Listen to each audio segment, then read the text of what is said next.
tinatalakay po natin ang mga balita mula sa balita. Good news from Ronnie Ligo, Editor-in-Chief of Weekend Balita, still joining us via Skype from their Glendale newsroom.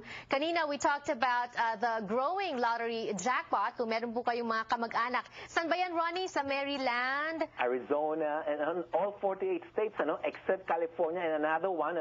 Kung meron po kayong mga kamag-anak, like I said, sa Boston, sa East Coast, sa New York, sa Oregon po, humingi po kayo ng tulong at bumili sila ng ticket para sa inyo. We're talking about $500 million. Although the odds are 1 to 175 million, sabi nga nila. At any rate, lahat po may chance ang manalo. At syempre, Ronnie, pag nanalo tayo ng jackpot, kahit hindi tayo bumibili ng ticket, i-invest natin yan sa Pilipinas because Philippine economy is also growing and we reported on that also earlier sa ating programa. But now, Ronnie, kahit lumalago daw ang ekonomiya ng Pilipinas, patuloy naman ang sigalot sa gitna ng sa pagitan ng Pilipinas at ng China. O hindi lang ng Pilipinas and at China, even Vietnam, India, Taiwan pa, at nagreklamo kasi itong China, they actually released a new passport that was released actually back in May na nagkakaroon meron dong mapa sa kanilang passport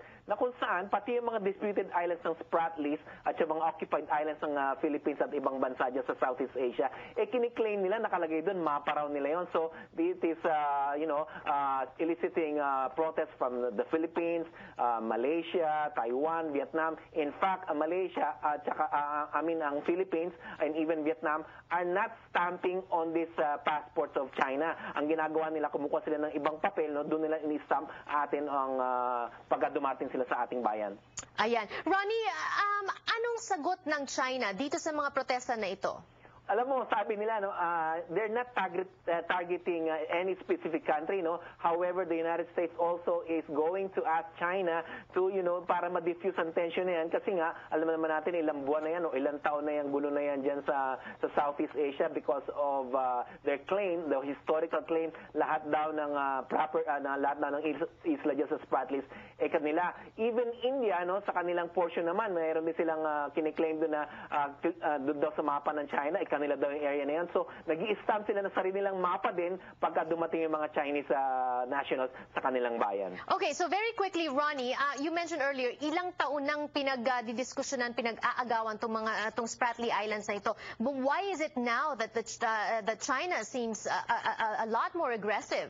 O kasi nga, mukhang talagang proven na merong mga maritime resources dyan sa isla na yan, even oil and of course, very rich yung fishing grounds na yan. And not only that, because this area are international sea lanes. Kung sino man na may control dyan, of course, kanila yung property niya at yung mga kung sino man mga commerce na dadaan dyan, baka magkakaroon sila ng taxation or whatever industries or economic benefits na mapapunta sa mga bansa na yan.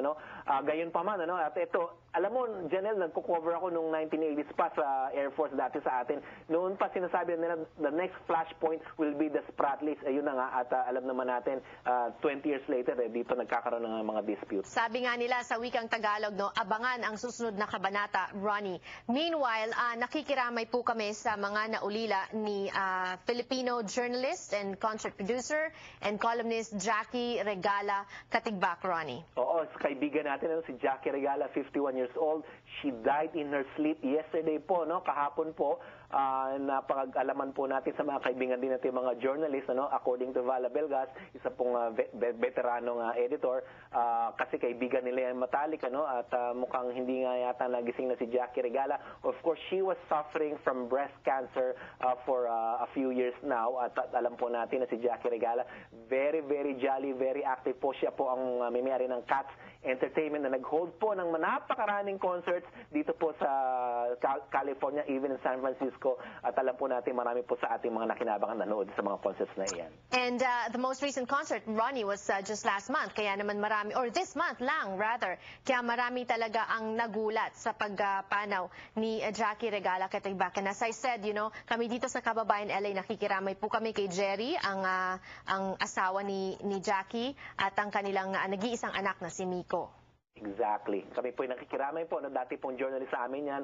So Weekend Balita, nagsusulat po siya at sa iba pong mga kapahayagan. And even from the Philippines, Manila Bulletin and Manila Standard. All right. On that note, Ronnie, we end our segment here on Kababayan LA. Mas marami pang balita online. Opo, no, sa amin pong online, www.balita.com at yung aming pong broadsheet, usasianpost.com. Thank you so much, Ronnie, for sharing those stories with us. Maraming salamat po sa inyo. Si Jackie Regala po, or Tita Jackie, as I call her, ay naging marami rin pong naitulong sa Kababayan LA, sending guests our way, yun pong mga pinapa-concert niya dito, mga artista. Palagi po niyang tinatanong kung gusto nating interviewin dito sa Kababayan LA. Also, through Cats Entertainment, which also acted as an advertising agency, meron din po siyang mga na-refer na mga sponsors and advertisers dito po sa Kababayan LA. And like I said earlier, nakikiramay po kami sa mga naulila ni Jackie Regala Katibak. She was a valuable member, part of the Filipino-American Society here in Southern California, and kami po ay nalulungkot sa kanyang pagpanaw.